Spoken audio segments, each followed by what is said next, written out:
The T-10 heavy tank, interestingly being the last Soviet heavy tank ever, has received a lot of praise and hate from a lot of different people. These different opinions have led to discussions which then resulted in a lot of misconceptions and myths being spread in order to validate one's opinion about the T-10. In today's video, we're gonna bring some clarity and find out what's actually behind these myths. So hello and welcome and enjoy this video. Myth number 1. It was too heavy for Russian bridges. Many sources say that the main reason the T-10 tank was taken out of service and became outdated was its weight. Supposedly, a tank weighing over 50 tons was seen as a risk to Soviet roads and bridges.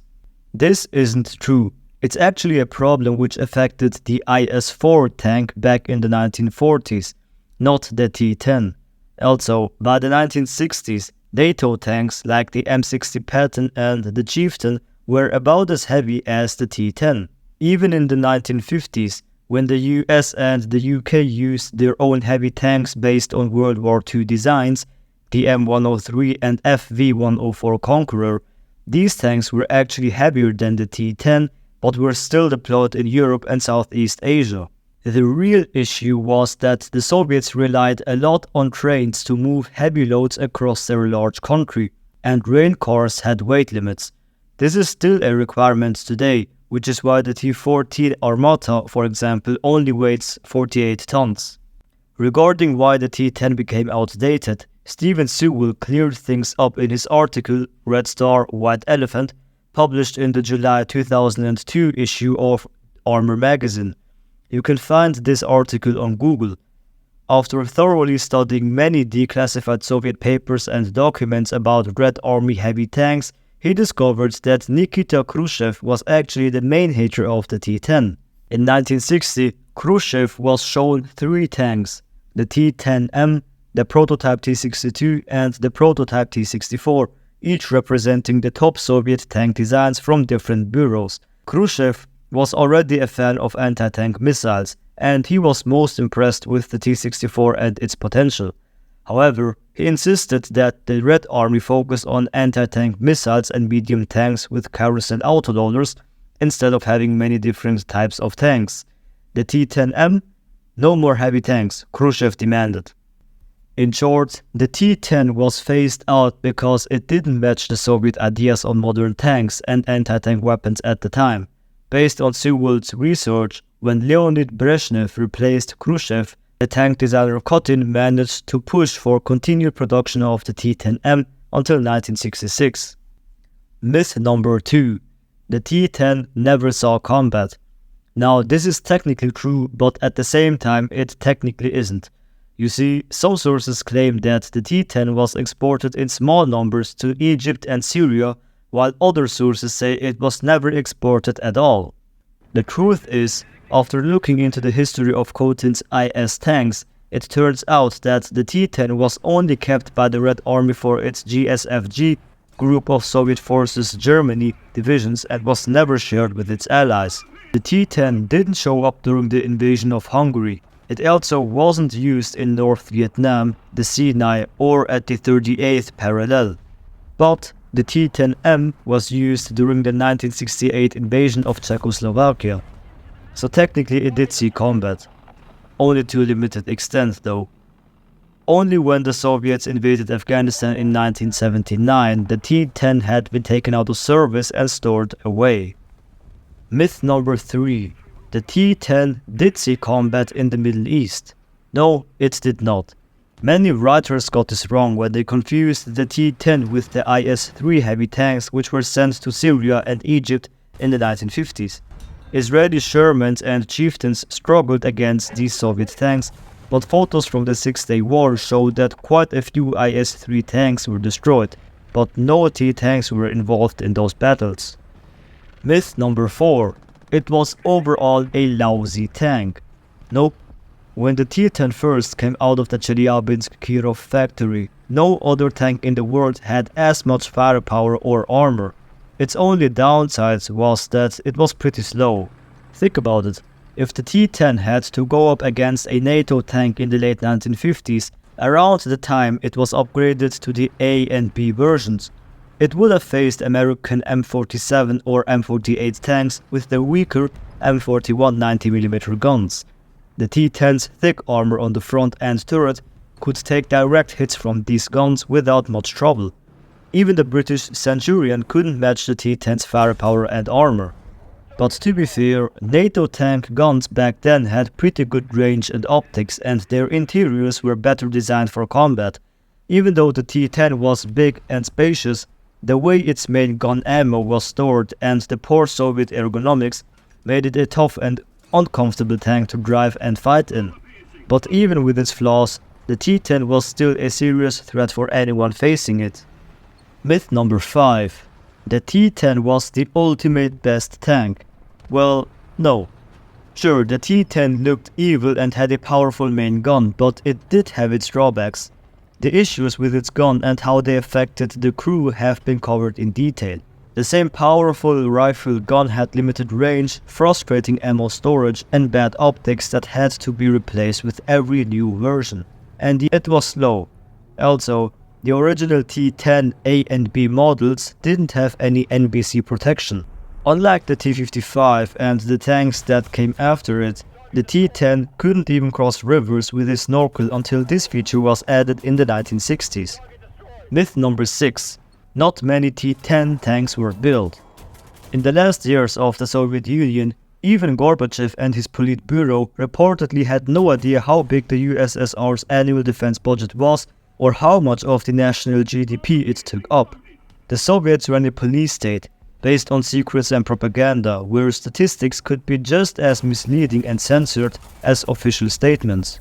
That's why it's hard to find accurate numbers for any kind of arms production during the Soviet era. The same goes for the T-10, which was only in service for 12 years, from 1955 to 1968. According to Sewell's research on the T-10, its flaws led to a messy production schedule in the 1950s, and the total number built might only be in the low hundreds. Some Russian sources even show that in 1957 there were 2 T-10M production lines that weren't compatible with each other. Still, some people boldly claim that 8,000 T-10s were made and kept in storage until 1993. That's a huge number, especially when you consider that only 6,000 IS tanks were made by 1948, and Western tanks like the Centurion, around 4,000, or the M47, about 8,000, had shorter production runs and weren't produced in such large numbers. It's even harder to know the exact number since no one keeps track of how many T-10Ms are left. There could be dozens or hundreds just rusting away in Russian scrap yards, or most of them might have been broken down, decommissioned and recycled. So who really knows? Either way, it's probably safe to say that over 1,000 were built. Myth number 7. It was overcomplicated and expensive to manufacture. Well, tanks are complicated machines. Tanks carry big guns, engines, lots of ammo, and all kinds of mechanical and electronic gear. By the 1960s, they were also equipped with things like autoloaders, rangefinders, night vision, communication systems, and more. Calling the T-10 overcomplicated is just based on how people interpret the available information. If the T-10 made things hard for its crew with its operation and maintenance, it was more due to obvious design flaws like its messy ammo storage than because it was purposefully made complicated. Starting with the T-55, the Soviets built tanks that could be constantly upgraded and improved, which made them more complicated as time went on. But this is completely normal for all modern tanks and always has been. Now, about the cost. Finding out the cost of making T-10s in the hundreds is just as hard as knowing how many were actually built. Sewell argues that maintaining and upgrading the T-10 fleet during the 1960s was a major reason production stopped.